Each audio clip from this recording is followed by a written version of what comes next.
Hey guys, what's going on? It's Dan Gheesling. It's good to be back in the saddle with all the horses and other animals. I don't know. Thank you guys so much for tuning in to the podcast.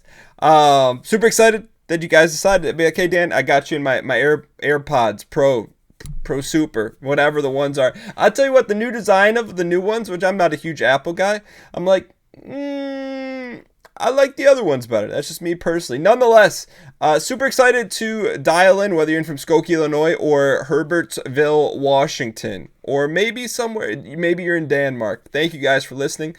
I want to talk about an unexpected moment in the past. It's been about 2 weeks since we've really checked in. I was out of town last week. The audio production team, aka Tyler, did a great job getting a podcast out last Monday in my absence, but he subtly reminded me, said, hey Dan, you haven't done a podcast, which is odd, since you won Tetris 99. And let me break it down for you guys in case you missed what's been going on. I've been playing Tetris 99 since it's been launched. It was launched about 8 months ago, and it took maybe like a month or two off, and put about 45 hours into it and played over 700 plus games. Now, if you have no idea what Tetris 99 is, you compete at Tetris against 99 other players, and you kind of knock each other out. You got to be fast, you got to be quick, you got to be dialed in. The game's it's a really, really fun game. I never really played Tetris growing up as a kid outside of going to the 1990 Nintendo World Championships, which you could buy a ticket to and compete in at Cobo Hall in Detroit. I would have to guess somewhere around 1991, 92. That's the only time I played Tetris, because I'm going to be honest, for me, it just really was never into puzzle games, into logic games, into really any puzzle games as a kid. It's like, why would I play that when I could play Kid Icarus or Contra or Life Force, or play a Sierra adventure game as a kid versus Tetris? That was just me. So, but when Tetris 99 came out, I got into it because it's competitive. It's very difficult, and over time, I've kind of identified what I'm drawn to in games. They got to be challenging. They got to be difficult, and they have to be fair. Like I like harshly difficult games, very extremely difficult games within the realm of fairity. Anyways, so it's been a while, and I've been streaming it on Twitch, and there was some memery involved, but some of our friends played it, and it's a difficult feat to get a victory. And over 8 months of trying to win, and I just there were streams when I played for like 2 to 4 to, I think we did a 5-hour Tetris stream with no wins. But for me, I don't want to call it second nature, because that's not, I guess it's just kind of how I'm designed, is to kind of just put my head down and continue to try and beat something or get better at something until whatever it is I'm trying to accomplish actually gets done. And I don't know where that came from. I don't think I was innately born with it, but for some things, it's just how I am. But so eventually, it was a fun process, but it took all that time. It took 8 months, 45 hours, 700 games to get our first victory, and it happened on stream. And there were two things that happened after it that I was very much unprepared for or unexpected. I had zero expectations. I did know somewhere in my heart of hearts, eventually, there was a point where we got to in the difficulty setting where I'm like, all right, I know I'm good enough to win. I have the skill set to win.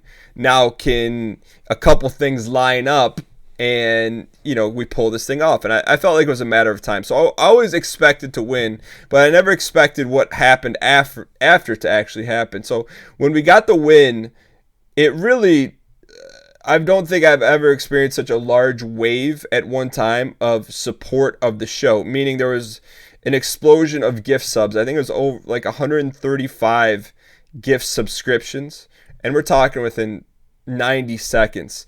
Donation support on the channel, and after that, just the spread that it got, meaning that it was posted on Reddit, it was tweeted a lot, it was a constant conversation in a lot of areas.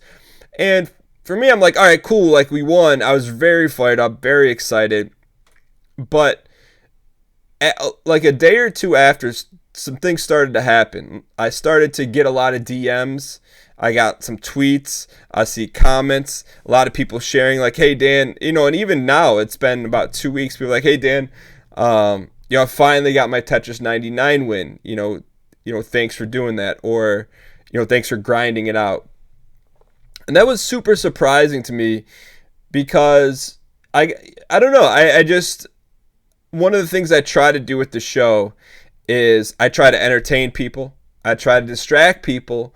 And sometimes, like, I hope people, like, walk away learning something, but not learning in a way that's, like, preachy, right? Like, I'm not sitting here telling you, hey, do this. It's more like, hey, if someone learns from something that I've done or failed at or didn't fail at, then that's why I do the show. To me, it's always got to be something a little bit more than just, playing a game. Like, you got to laugh. You got to make you smile. That's how I approach it. So to kind of have that unexpectedly happen from Tetris, it's kind of a funny thing because I don't take anything too seriously, but, people are saying, like, I guess the best way to boil it down is that, seeing me pound my head against the wall, trying to beat this game inspired people in maybe unique ways to do the same or something similar. And so the combination of, the financial support and people supporting the show in such a large way and the response like continually after as it kind of spread throughout the communities, it was been a really cool thing. And in terms of like difficulty in gaming accomplishments, I really only put it second to beating Mike Tyson in Mike Tyson's Punch-Out for the Nintendo. Like, in terms of like gaming difficulty things to do that I've experienced, number one, beating Mike Tyson on Nintendo, and number two, getting a Tetris 99 win. Those are the most difficult things that I've ever accomplished, and I think are some of the most difficult in gaming to do. But just kind of not giving up and staying after it, after getting L and L, getting dealt loss after loss and staying persistent. A lot of people tweeted, "Hey, I'm happy for you," and I don't know. I just didn't expect it. I have no idea how to describe it. Because I don't take anything too seriously. Like, when people send me like really nice messages or sometimes mean stuff, like I don't take it too seriously. But I think it may have kind of brought something to light for me. It solidified something to me that may be a reason why people tune in. A lot of the focus of the show is I keep things positive and laugh in the face of defeat and, don't get salty. But also, there's something about it that resonated with a lot of people. And the only thing I can kind of tie it to is some other moments on the show with Mario Maker. And we played a really hard level and just kind of grinding it out and having fun while doing it. Something about it, I don't know. I can't necessarily place it, but there was something about Tetris 99 at that time and how things shook out made me a little bit more aware of the audience that tunes in, and maybe something about it or something that I was unaware of about the show that may be more important than I think it is. And like I said, I always say it with a grain of salt too. Like the fun thing is about being able to do this is I don't take any of it seriously at all. But then I take it serious as like a heart attack on other stuff. Like I put in a lot of work. I listen to the community. I listen to what people say. So it's such a weird like yin and yang of not taking things too serious, but also serious in production and staying after it.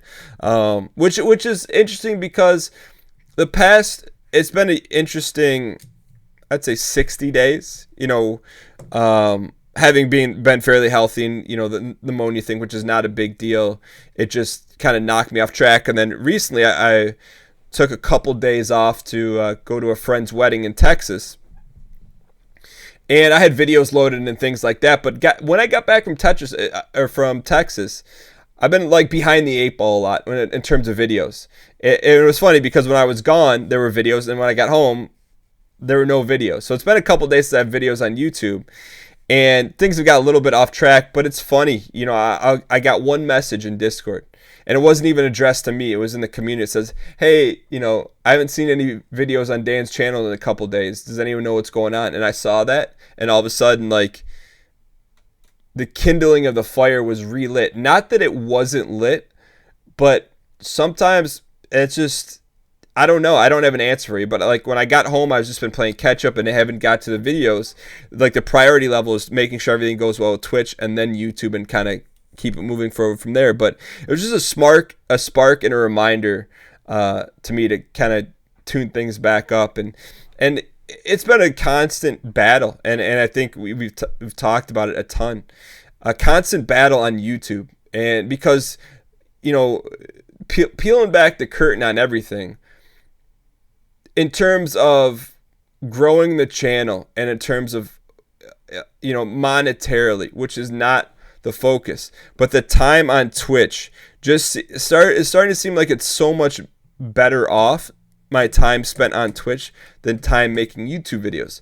However, in that same vein, I still know that I still want to, and it's important to make YouTube videos. So it's just kind of balancing that in production in terms of making sure that I don't get too far behind the eight ball. And also, I think part of the reason too is when I got back, like the only thing on the channel right now is Mario Maker, and I love Mario Maker, but it's been a little, for me, it's been like from a video creation, been a little stagnant for me. It's like, all right, I could sit down and do a bunch of videos on one day of Mario Maker and kind of get a lot of them knocked out for the week, but I don't want to record 4 straight days of Mario Maker. In terms of sitting down and recording, not 4 episodes or a week's worth of episodes. So it's just kind of getting back in the saddle and starting to grind things back out, and it's like a fresh reset. It's just a matter of resetting and starting back over. And in terms of starting back over, I haven't ran in 5 weeks, and it seems like I've kind of come to the realization it's so much easier, which doesn't make sense. It's so much easier to keep something going than it is to stop or quit. I won't say quit, but to stop and then restart again. I wanted to make sure I got 100% back or close to 100% back health-wise before I start running again.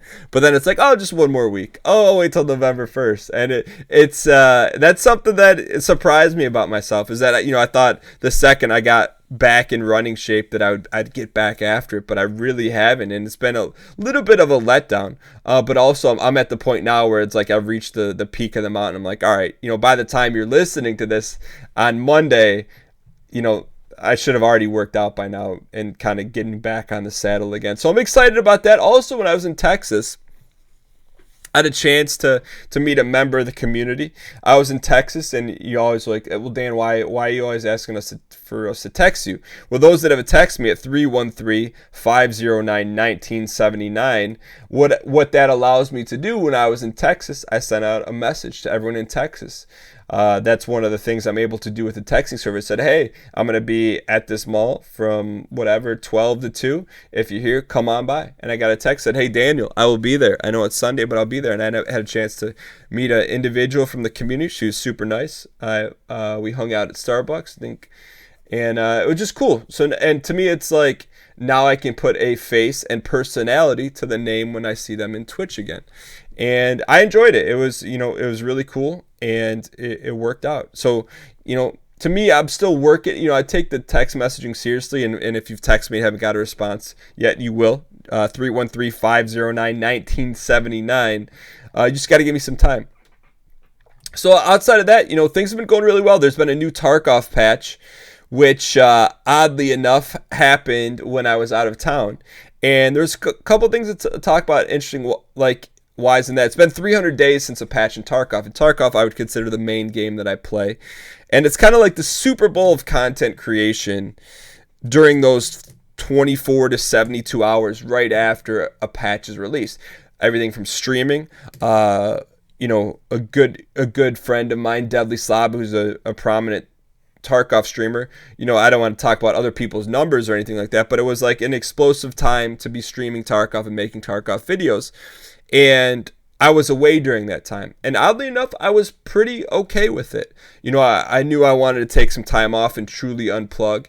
And so I was okay with that, because you miss this small window as a content creator, small window of like explosive growth, or maybe not even explosive growth, but a chance to get a lot of exposure.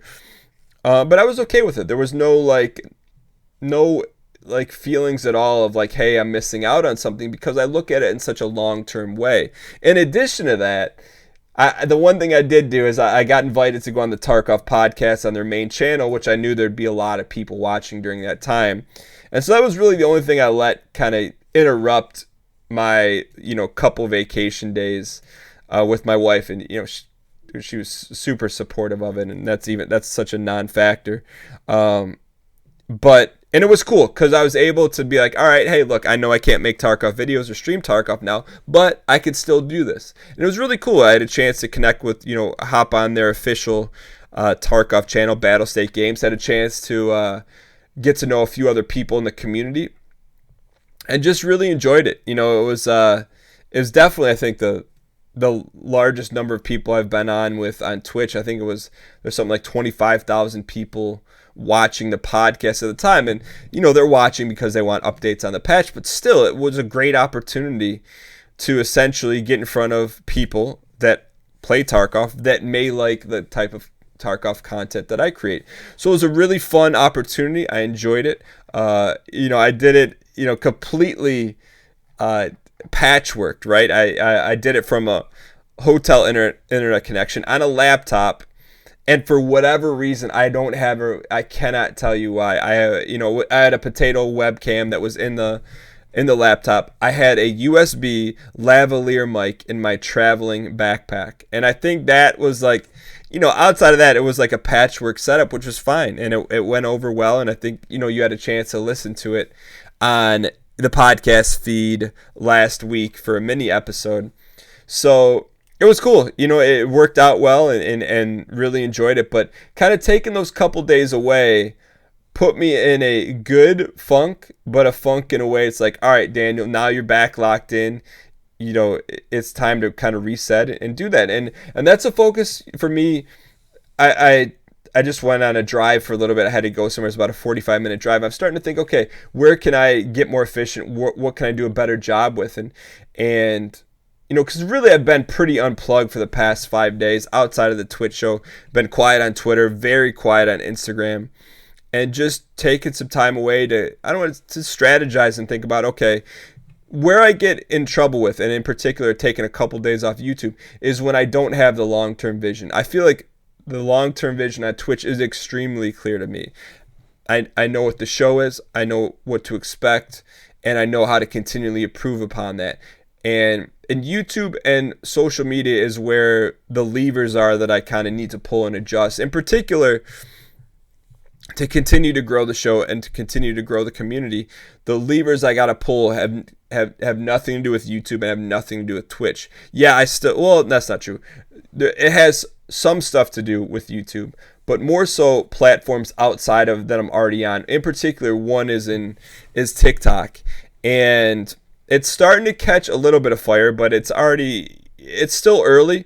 But and you can talk. You can talk to. You don't have to, but I meet with Zane and Tyler, part of the production team, and we've been talking about it for like 4 months about how I need to get active on TikTok, and just hasn't happened. But it's like one of those weird things where it's like, hey, Daniel, or whoever, if you do this thing, it's going to work, but you just don't do it. And so for me, it's just disseminating. Like, it's really not disseminating think about anything. It's just do it. Just like, haven't been working out for 5 weeks, just do it. There's no other reason to not do it. But it's weird because we had a conversation with Ryan, and I had a conversation with this about Austin about working out. It's like, the best thing to do and you don't do it. And I don't have an answer as to why, but for me, it's kind of just like you get to a point where you're like, all right, well, you've been doing this, this is the right thing, and it's time to do it. And I think probably talking about it for me on the podcast is like another putting the coals, put your feet to the fire. Like, all right, you talk about producing stuff for TikTok, now you got to do it. And it's kind of like the same thing with running. For me, this was the longest I ever stayed with running because I put additional social pressure on myself to do it. When I knew that I posted I was going to be running for a year on Instagram, like I knew if I didn't post it, like there would be people that said, well, Dan, are you not running? And so for me, I think I got to apply external pressure sometimes to be a little bit more productive. And I think part of that is, I'm often, and this is where I hope you can learn some stuff from. I'm often really hard on myself about stuff, about not producing. And at the same time, I'm there's the guy behind the rock. I'm also like hard on myself in terms of taking time off, but taking the time off is kind of what allows me to push forward and start doing something a little bit different, like TikTok. And I know I'm rambling here a little bit, but it's more so just getting to the point of like taking a step back and reevaluating. And I feel like that's a theme throughout the podcast, is that, you know, when things are grinding and things are good, but you want the outcome to be a little bit different, you got to take a step back. It doesn't mean you take a step back from executing and working, but take a step back to say, am I working in the most efficient way? And I feel like it's going to be an interesting time, especially the next push here and at the end of the year here, now that we're already into November, with some interesting things happening. You know, the rebranding is almost done. Going to be excited to launch that. And, you know, a new Tarkov patch, but also have a vision that's tied into YouTube for that. So with that being said, you know, my only hope for this podcast is you walk away like that you learned something from it, you know. And I think the funny thing is that, because I know this, when the few podcasts I listen to, like I'll listen to a podcast and there's a lot of good stuff in it, but there's just one thing I'm like, all right, this is what I'm going to take action on. And I think that's a struggle for me, or the perception that I try to control or do my best to, is that I don't like telling people what to do, and I don't like giving advice. It's more just like, this is what I've done, this is what I'm going through, and I hope you can learn from it. And, you know, everything from like the Tetris stuff, it was kind of an eye-opener for me that that's kind of the way things work. But with that being said, I hope you guys enjoyed today's podcast. It went a little bit off the tracks today, but I'm okay with that.